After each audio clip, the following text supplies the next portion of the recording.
Renungan Kefas mengenal penyaliban dan kebangkitan Kristus.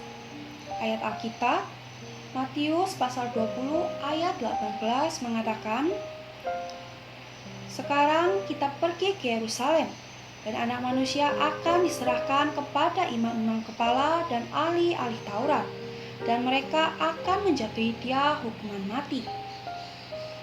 Sobat Kefas, untuk menerima pahala kerajaan, kita perlu mengalami penyaliban dan kebangkitan.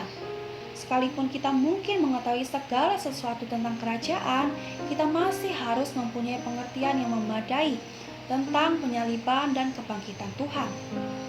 Tanpa mengalami penyaliban Tuhan dan kebangkitan Tuhan, mustahil mengalami hayat Tuhan untuk pahala kerajaan.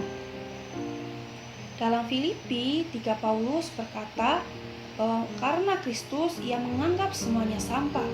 Kemudian ia mengatakan bahwa ia damba untuk mengenal Kristus dan kuasa kebangkitannya, agar ia menjadi serupa dengan Dia dalam kematian Kristus. Paulus mempunyai pengertian yang penuh tentang kematian dan kebangkitan Tuhan. Bagi kita, pemahaman ini adalah untuk mengalami Kristus sebagai hayat bagi kerajaan. Bagi pahala kerajaan, kita perlu mengalami penyaliban dan kebangkitan Tuhan. Dalam Matius pasal 20 ayat 17 sampai 34, kita nampak tiga hal: penyingkapan salib dan kebangkitan, reaksi yang kasihan dari murid-murid karena ambisi mereka terhadap kedudukan, dan kesembuhan dua orang buta. Setiap orang yang berambisi itu buta. Asalkan kita berambisi, kita berada di pinggir jalan dan perlu kesembuhan.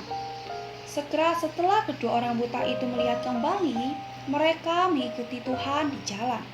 Ini menunjukkan bahwa ketika nampak salib dan kebangkitan, kita berada di jalan untuk mengikuti Tuhan.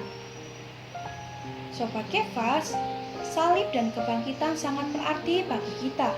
Tetapi ambisi terhadap kedudukan wajib disalibkan. Jika kita berambisi, berarti kita masih buta dan berada di pinggir jalan. Tidak berada di jalan yang mengikuti Kristus. Karena kita buta, kita perlu disembuhkan. Semoga Tuhan merahmati kita. Terang hari ini, pertama, adakah ambisi negatif dalam diri kita? Kedua, bagaimana untuk dapat berjalan di jalan Kristus?